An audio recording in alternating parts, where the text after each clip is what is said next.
In my last video, I made the covers. Now let's bind everything together. I want to start by checking out my new cinch machine. I've already cut some testers for the inside. First, you're going to be wanting to use an 8.5 by 11 copy paper. You're going to cut it down to 8.25 by 5.25. What you see here is I've moved the ruler all the way down to right here. I've lined up the very edge to, looks like 7 and, let's see, that's 8, 16, 9, 10 sixteenths. I made myself a cheat sheet and I did a couple of test runs with my 8.25 by 5.25 first. So the first thing that I said was pull out the number 6 pin. So I'm going to pull that one out.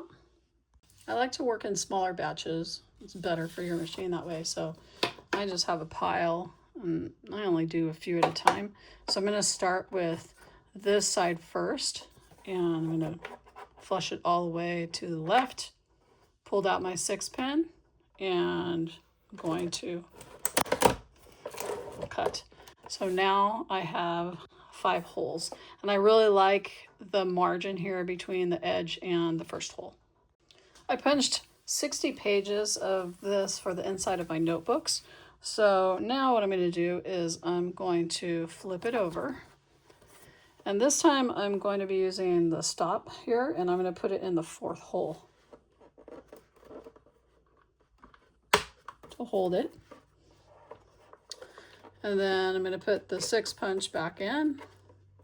I'm going to make sure that everything's lined up. And then here I'm going to pull out the 12th hole.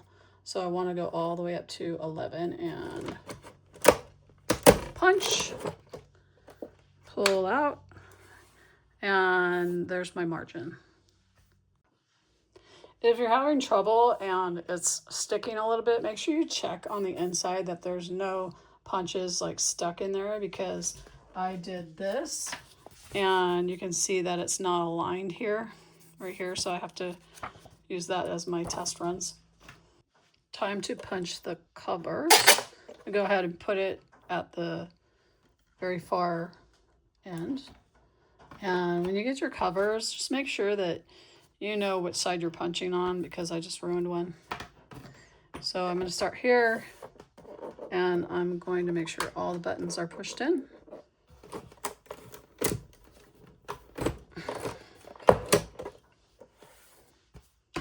And then the back cover.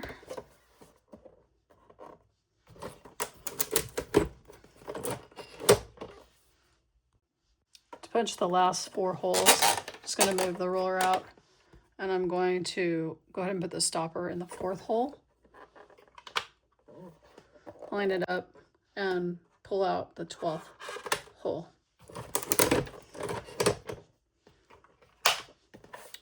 And there's my 16 holes and I like the margin on it. So I'm going to do the second one. Again, I'm going to line up in the 4th hole, make sure it's flush,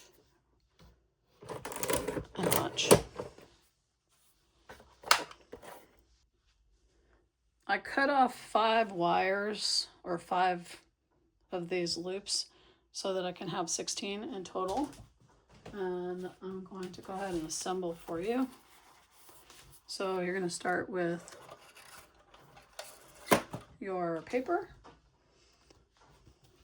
and then put on your cover and then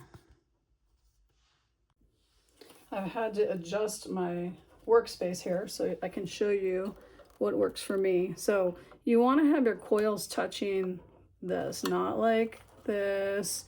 You want to have your coils touching this. So I flush it all the way to the end so that I only have a couple to do. And it has mine set for 5/8. So I start gently and just kind of push it together a little bit. And I'm eyeballing it on my end. There's one side. And then I do the other side. Just make sure that you are touching both ends. And I can see this pretty good. So when I open it, I see I have just a little bit of a space. I might want to close it just a hair, just a little bit, and over on the other side as well. And then, oops, I'll go ahead and close the book. It looks like the book is all ready to go. And the finished product. There's my inside. And there's my cover, inside, and backside.